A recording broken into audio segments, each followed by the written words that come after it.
পারিশ্রমিক বকেয়া ও চেক বাউন্সের মতো ঘটনার পর এবার ক্রিকেটারদের হোটেল ছাড়ার নির্দেশনা নিয়ে আলোচনায় দুর্বার রাজশাহী। জানা গেছে যেসব ক্রিকেটারের বাসা ঢাকায় তারা চাইলে হোটেল ছেড়ে বাসায় চলে যেতে পারবে। রাজশাহীর এমন নির্দেশনা নিয়ে নতুন করে সমালোচনার ঝড় উঠেছে।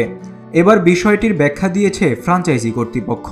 এক সংবাদ বিজ্ঞপ্তিতে রাজশাহী জানিয়েছে, কিছু ক্রিকেটারের অনুরোধের পরে দুর্বার রাজশাহী ম্যানেজমেন্ট তাদের 3 দিনের বিরতি দেওয়ার সিদ্ধান্ত নিয়েছে। অনুরোধটি মূলত ঢাকায় বসবাসকারী খেলোয়াড়রা করেছেন। তবে যারা ঢাকার বাইরে থাকেন, বিদেশি ক্রিকেটার এবং কোচিং স্টাফরা দলের সাথে ঢাকার টিম হোটেলে থাকবেন। ঢাকায় বাসা রয়েছে এমন খেলোয়াড়রা যে কোনো দিন টিম হোটেলে চেক ইন করতে পারবেন।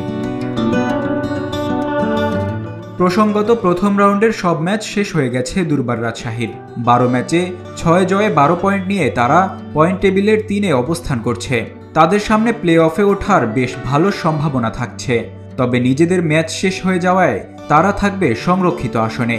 সেক্ষেত্রে রাজশাহীর সঙ্গে লড়াইটা চিটাগাং কিংস ও খুলনা টাইগার্সের। অবস্থা দৃষ্টে প্লে অফে খেলার বেশ ভালো সম্ভাবনা রয়েছে রাজশাহীর। ক্রিকেটারদের পারিশ্রমিক বকেয়া, অনুশীলন ও ম্যাচ বর্জন কিংবা চেক বাউন্স, চলমান বিপিএলে বিতর্কিত সব কর্মকাণ্ডেই জড়িয়ে আছে দুর্বার রাজশাহীর নাম। এবারের আসরের সবচেয়ে আলোচিত সমালোচিত দলটিও পদ্মাপাড়ের এই ফ্র্যাঞ্চাইজিটি। মাঠের চেয়ে মাঠের বাইরের নানা বিতর্কে বারবার উঠে এসেছে তাদের নাম। এর আগে ঢাকার দ্বিতীয় পর্বের ম্যাচের দিন আচমকা হোটেল বদল করেছিল রাজশাহী। ওয়েস্টিন থেকে শেরাটনে নতুন করে উঠেছে তারা। শোনা যাচ্ছিল বিল বকেয়া থাকায় এমন সিদ্ধান্ত নেওয়া হয়েছিল। Rezaul Karim Ahsan, public post, Dhaka.